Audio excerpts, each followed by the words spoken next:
guys talking about? What's tea? We're talking about it. I didn't know. Really?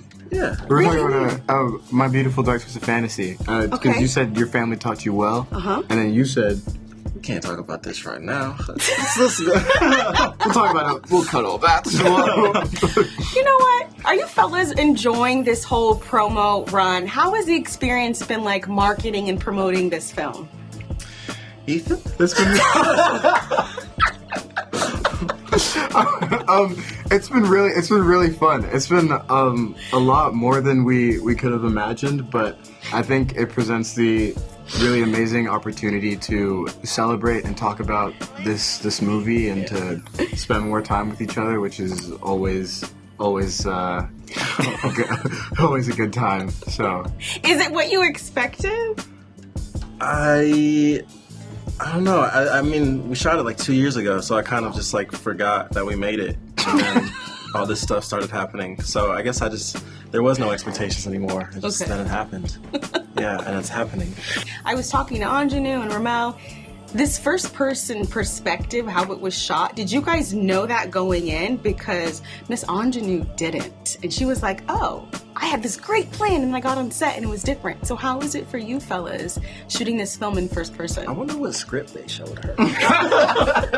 Because it's written in there. It says, yeah. But, I mean, I think we also talk about, like, we kind of just ignored that it was written in there.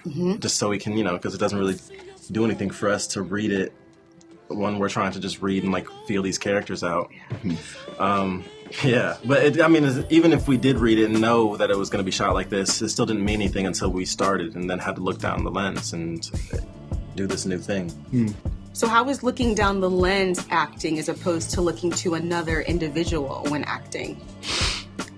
Well, it's difficult to connect. You have to rely on just the other actor's voice, and you have to also rely on kind of the work you've done beforehand, and then it's just kind of just letting go and just like all right, yeah, this isn't a camera in front of me, this is Brandon's face, and this is how he, based on his voice, this is what I'm kind of seeing. It sounds like you're kind of like gaslighting yourself a little bit, but when you're in it and you're present, it really does feel that way. It kind of all melts away, and you're able to, to see a face in there, to see eyes there. When you were researching the background of this school, I know it was a while ago, was there anything shocking or like gasping to you fellas?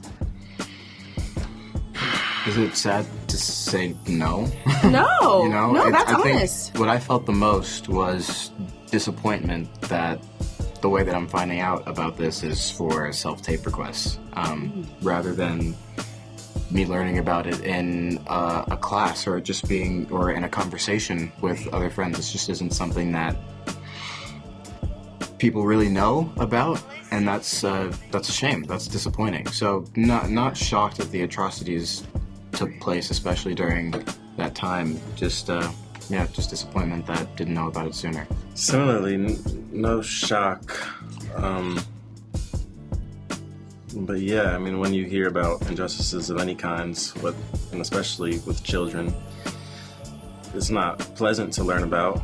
But no, yeah, similarly, it wasn't shocking. History's presented us with the stories like this over and over again.